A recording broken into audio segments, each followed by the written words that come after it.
আজ যে গল্প আমি আপনাদের শোনাতে যাচ্ছি সেটা এমন যে শুনে বিশ্বাস করা কঠিন হবে।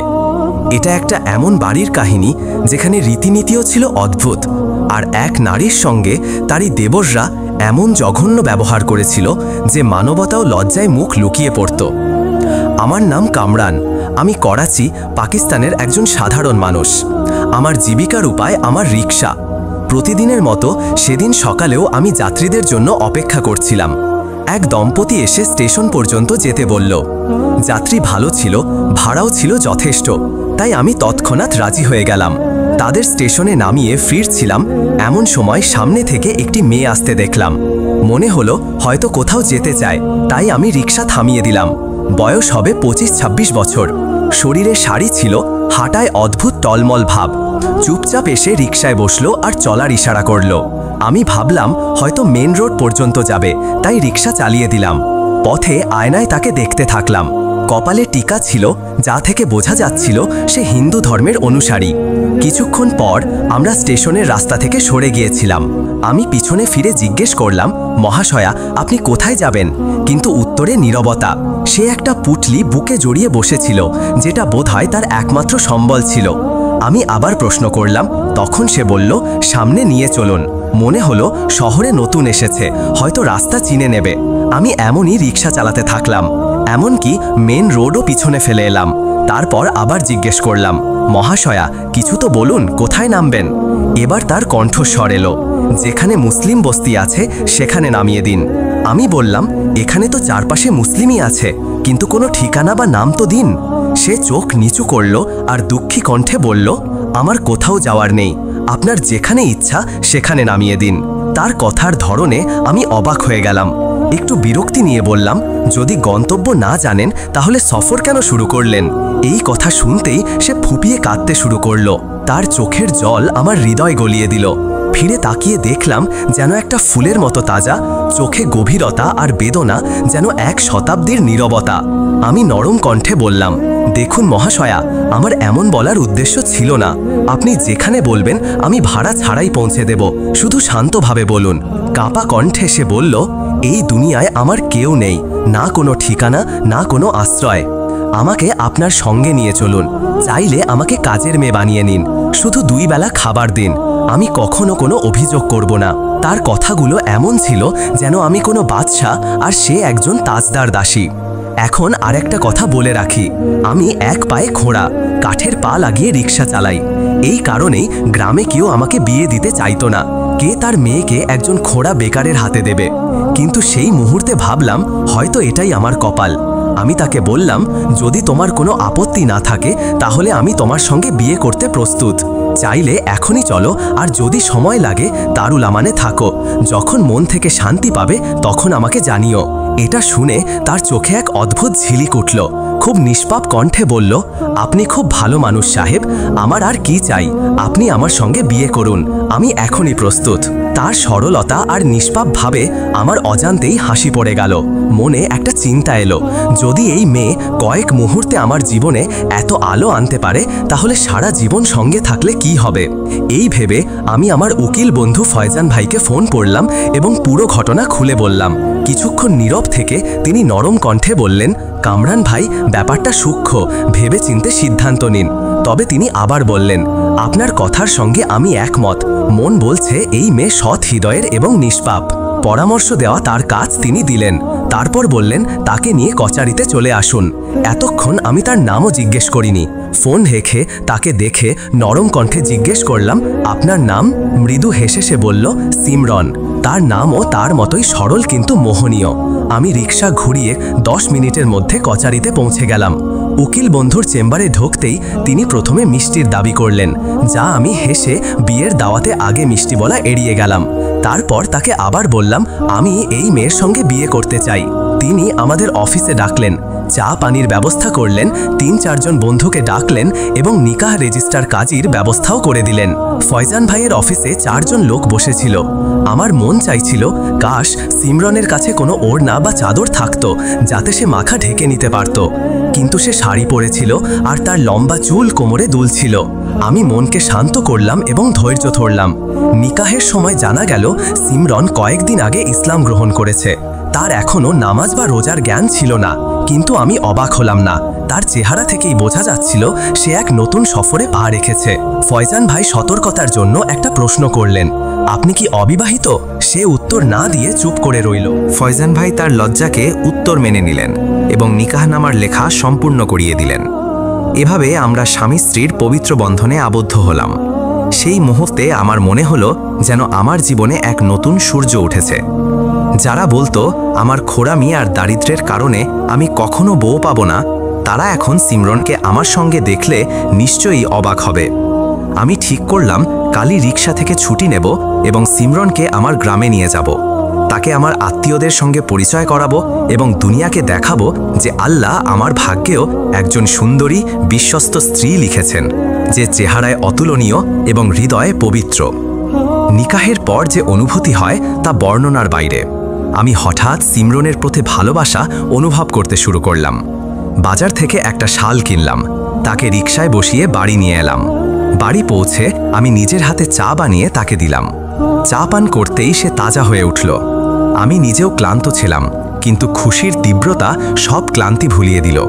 আমি তাকে বললাম, তুমি এখানে থাকো, আমি তোমার জন্য নতুন জামা নিয়ে আসছি। জানি না কেন তাকে ওই পুরনো জামাই ভালো লাগছিল না। আমি বাজারে গেলাম এবং আমার জমানো টাকার প্রায় অর্ধেক শুধু সিমরনের জন্য খরচ করে দিলাম। নতুন জামা, খাবার দাবার আর কিছু প্রয়োজনীয় জিনিস নিয়ে ফিরলাম। বাড়ি ফিরে দেখলাম সে চুপচাপ আমার পথ চেয়ে বসে আছে। আমি হেসে জামা দিয়ে বললাম, হাত মুখ ধুয়ে নাও, আমি ততক্ষণে খাবার সাজাই। সে মাথা নেড়ে সম্মতি জানালো এবং গোসল করতে গেল। যখন বেরিয়ে এলো তার সৌন্দর্য আরও ফুটে উঠল। আমি তাকে দেখতে থাকলাম। সে আগের চেয়ে অনেক বেশি সুন্দরী লাগছিল। তার মধুময় রং, গোলাপি ঠোঁট আর রেশমি চুল যেন কোনো কল্পনার ছবি। যখন আমি তাকে পুরোপুরি দেখলাম, সে লজ্জায় মাথা নিচু করল। মনে হলো যেন এক ফকির জান্নাতের হুর পেয়ে গেছে। আমি নিজের হাতে তাকে খাবার খাওয়ালাম। আমার ভালোবাসার উষ্ণতা তার সামনে তুলে ধরলাম এবং দেখলাম তার মুখে এখন ঘাবড়ানোর বদলে শান্তি আর উজ্জ্বলতা ফুটে উঠেছে। আমার নিজেরই বিশ্বাস হচ্ছিল না যে মাত্র 2 ঘন্টায় আমার একাকী জীবন এতটা বদলে যাবে। যেন আমি এক সুন্দর স্বপ্নে আছি, যেখান থেকে জেগে ওঠাও মেনে নেওয়া যায় না। আমার সেই ছোট্ট ঘর যেখানে আমি একা থাকতাম, এখন সেখানে আমার একাকিত্বের বদলে একজন সঙ্গীর আলো ছড়িয়ে আছে। সে আমার সঙ্গে বসে আছে। মনে হলো আমি হয়তো দুনিয়ার সবচেয়ে বড় নিয়ামত পেয়ে গেছি। আমাদের রাত আর দিন খুশির ঝড়ে ডুবে থাকত। আমি সিমরনের নাম রেখেছিলাম মরিয়ম, একটা পবিত্র, আধ্যাত্মিক আর ভালোবাসায় ভরা নাম। যখনই আমি তার পরিবার বা অতীত জীবনের কথা জিজ্ঞেস করতাম, সে হয় কথা এড়িয়ে যেত, নয়তো এমন নীরব হয়ে যেত যে আমি আর সাহস পেতাম না। আমি তাকে অস্থির করতে চাইতাম না, তাই বেশি জোরও করিনি। আমি তো ভবিষ্যৎ বা অতীতের চেয়ে বর্তমানে বেঁচে থাকার মানুষ। আমি আমার সব মনোযোগ আমাদের সম্পর্কের ওপর দিলাম। একদিন আমি মরিয়মকে কাছের পার্কে ঘুরতে নিয়ে যাওয়ার ইচ্ছা করলাম। সে বলেছিল তার সম্পর্ক কোনো অধর্মী গোষ্ঠীর সঙ্গে, যেখানে অদ্ভুত রীতিনীতি চলত এবং নারীদের খুব কমই বাইরে বেরোতে দেওয়া হতো। শহর তার কাছে একটা নতুন জগৎ ছিল। তাকে পার্কে নিয়ে গিয়ে আমি তার চোখে শৈশবের নিষ্পাপতা আর তাজা ভাব দেখলাম। সে ঝুলা দেখে হাসল, কিন্তু তাতে বসতে দ্বিধা করছিল। আমিও জোর করলাম না। পার্ক থেকে বেরিয়ে আমরা একটা ধাবায় বসলাম। তখন লক্ষ্য করলাম একজন লোক আমাদের বারবার ঘুরে দেখছে। তার আগ্রহ আমার চেয়ে মরিয়মের দিকে বেশি ছিল। আমি সাধারণত ঝগড়া এড়িয়ে চলি এবং শহরে এমন ঘটনা সাধারণ, কিন্তু তার ঘুরে দেখা অসহ্য হয়ে উঠছিল। লোকটা এবার ফোনে কিছু লিখছিল, তারপর হঠাৎ ফোন কানে লাগিয়ে বলল, হ্যাঁ রে ছবিলা, তোর জন্য বড় খবর আছে, স্টেশনে আয়, সব বলছি। এটা বলে সে ফোন বন্ধ করে আমাদের দিকে তাকানো ছেড়ে ধাবা থেকে বেরিয়ে গেল। মরিয়ম এসব ব্যাপারে অজ্ঞাত ছিল, কিন্তু আমার মন অদ্ভুত অস্থিরতা আর আশঙ্কায় ভরে গেল। আমরা তাড়াতাড়ি খাওয়া শেষ করে বেরিয়ে এলাম। পথে মনে হলো কেউ আমাদের পিছু নিচ্ছে, কিন্তু ফিরে তাকালেই সব স্বাভাবিক লাগতো। বুঝতে পারছিলাম না এটা আমার ভ্রম নাকি বাস্তব। প্রায় 1 ঘন্টা পর আমরা বাড়ি পৌঁছালাম। তখন মাগরিবের আজান হচ্ছিল। আমি মরিয়মকে বললাম, আমি মসজিদে নামাজ পড়তে যাচ্ছি, কেউ এলেও দরজা খুলবে না। যদি আমার নামও নেয় তাহলে বলবে নামাজ পড়তে গেছে।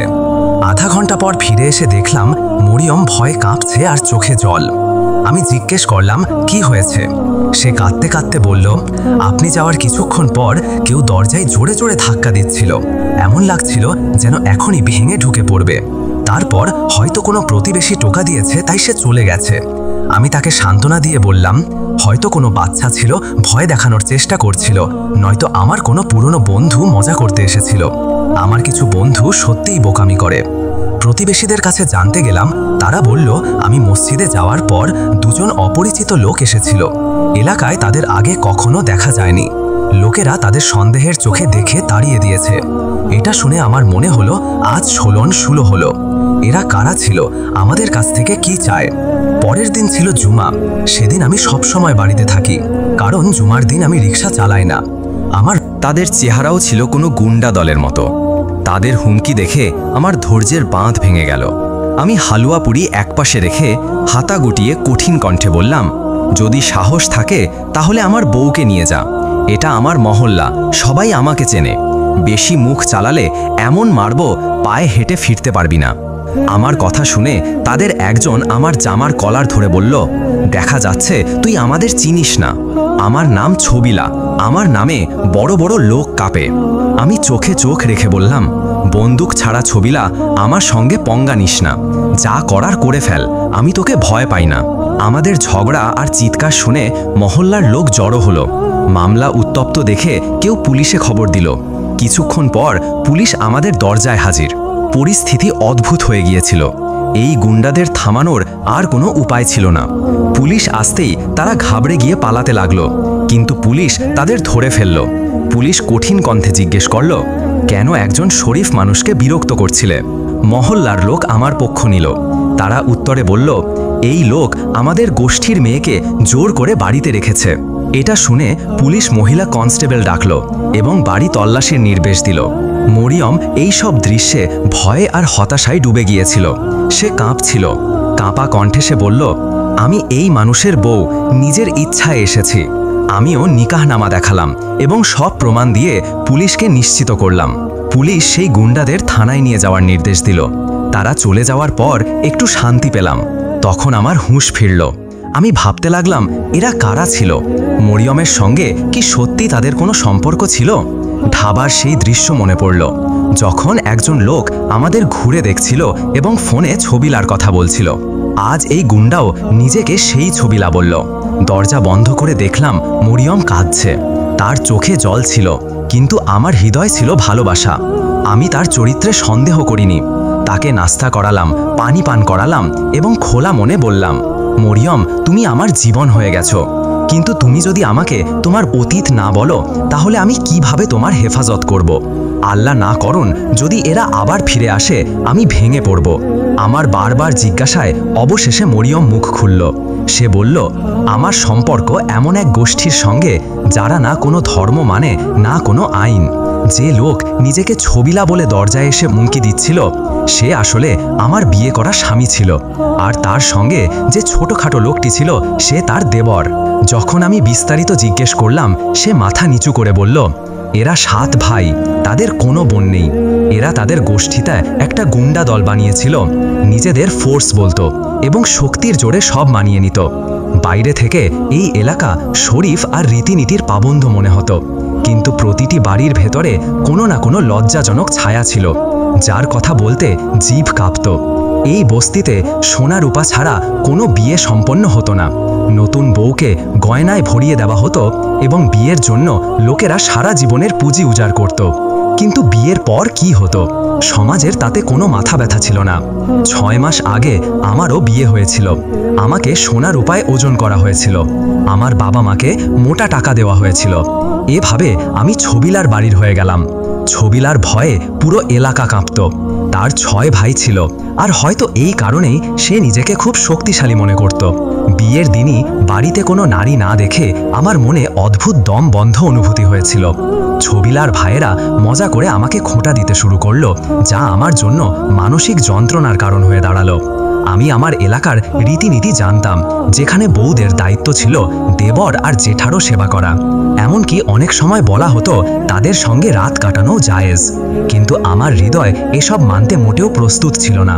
তাদের দৃষ্টি, কথা, হাত থেকে আমার ঘৃণা হতো। সেই দিন থেকে যন্ত্রণার এক নতুন পর্ব শুরু হলো, যা থামার নামই নিচ্ছিল না। আমি সেই বাড়িতে এক নীরব খেলনা হয়ে গিয়েছিলাম। সারাদিন রুটি বানাতাম, পানি আনতাম, ঝাড়ু দিতাম, আর রাত হলেই এক বেদনাদায়ক অভিজ্ঞতা আমার জন্য অপেক্ষা করত। মনে হতো আমি মানুষ নই, যেন একটা ছাগল যাকে বাবা মা কোনো খুঁটিতে বেঁধে দিয়েছে।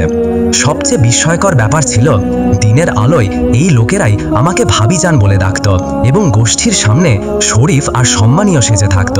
একদিন আমি প্রতিবেশী এক বয়স্ক মহিলার উপর ভরসা করে আমার দুঃখের কথা বললাম। তিনি দীর্ঘশ্বাস ফেলে বললেন, আমারও 3 দেবর আর 2 জেঠ ছিল। আমি কখনো আপত্তি করিনি যে আমার স্বামীকে। তোমরা নতুন প্রজন্মের মেয়েরা অদ্ভুত। প্রত্যেক নারীর দায়িত্ব বাড়ির সব পুরুষের সেবা করা। তোমাকে নারী হওয়ার অর্থ বুঝতে হবে, সহ্য করা তোমার নিয়তি। তার কথা শুনে আমার আত্মা কেঁপে উঠল। আমি জিজ্ঞেস করলাম, প্রতিটি বাড়িতে কি এই দুর্ব্যবহার আর অত্যাচার চলছে? তিনি মাথা নিচু করে বললেন, আমাদের রীতিনীতি এমন, এই অনুযায়ী তোমাকে চলতে হবে। হয়তো এই কারণেই লোকেরা মেয়ের বাবা মার কাছ থেকে যৌতুক হিসেবে সব নিয়ে নিত, কিন্তু বিয়ের পর মেয়েটির ওপর কি গেছে তার কোনো পরোয়া করত না। হয়তো ছোটবেলা থেকে আমি তাদের দুজনকে হিংসা আর বিস্ময় নিয়ে দেখছিলাম। কত সরলতা, কত পবিত্রতা ছিল তাদের মধ্যে। হঠাৎ আমার নজর সামনের সিটে বসা এক বেহায়া পুরুষের দিকে পড়ল। সে বোরখা পরা নারীটিকে ঘুরে দেখছিল, কিন্তু যেই সেই নারীর স্বামী তাকে দেখল, তার মুখে ঝড় উঠল। ইজ্জত আর হেফাজতের রূপ ধরে সে সেই লোকের ওপর বজ্রপাতের মতো ঝাঁপিয়ে পড়ল, তাকে খোলাখুলি ধমক দিল এবং কন্ডাক্টর সহ বাসের সবাই সেই বেহায়ার ওপর ঝাঁপিয়ে পড়ল। অবশেষে তাকে বাস থেকে বের করে দেওয়া হলো। এই দৃশ্য দেখে আমি বিস্ময়ে ডুবে গেলাম। সত্যিই কি কোনো পুরুষ তার স্ত্রীর এমন হেফাজত করতে পারে? যেখানে আমার এলাকায় পুরুষত্বের অর্থ ছিল, যদি কোনো নারী অন্যের নজরে পড়ে তাকে কিছু টাকার বিনিময়ে অন্যের হাতে তুলে দেওয়া। কিন্তু আজ আমি এক নতুন দৃশ্য দেখলাম, যা আমার জন্য আশার আলো হয়ে উঠল। জানা গেল সেই লোকটি মুসলিম ছিল। সেই মুহূর্তে আমি মনে মনে সিদ্ধান্ত নিলাম, যদি বিয়ে করি তাহলে এমন মুসলিমের সঙ্গে যে তার স্ত্রীকে হেফাজত আর সম্মান দেয়, বাজারের জিনিস মনে করে না। এই কারণেই যখন আমি আপনার রিকশায় উঠলাম তখন বলেছিলাম কোনো মুসলিম বস্তিতে নামিয়ে দিন। আর যখন আপনার সঙ্গে দেখা হলো, আপনার চোখে যে শান্তি আর শরীফ ভাব ছিল তা দেখে আমার মন সাক্ষ্য দিল যে হ্যাঁ, এই সেই মানুষ যে আমার আশ্রয় হতে পারে। যখন আপনি ছবিলার সঙ্গে লড়লেন, আমার মনে একটা নিরাপত্তার অনুভূতি জাগলো, যা আমি কখনো বর্ণনা করতে পারবো না। আমি আপনার প্রতি পাগল হয়ে গেলাম। আমি আপনার কাছে ঋণী হয়ে গেলাম। আমার ভুল মাফ করে দিন। আমি সারা জীবন আপনাকে আমার সর্বস্ব মেনে চলব। চাইলে জানও দিয়ে দেব, কিন্তু আল্লাহর ওয়াস্তে আমাকে আপনার থেকে আলাদা করবেন না। সত্যি ইসলাম কত মহান ধর্ম, যেখানে নারীকে শুধু সম্মান নয়, আমানত মনে করা হয়। আমি মরিয়মকে বুকে জড়িয়ে তাকে নিশ্চিত করলাম, তুমি আমার বউ, আমার ইজ্জত এবং সব সময় থাকবে। তোমার সত্যবাদিতার আমি কদর করি, কখনো তোমাকে একা ছাড়ব না।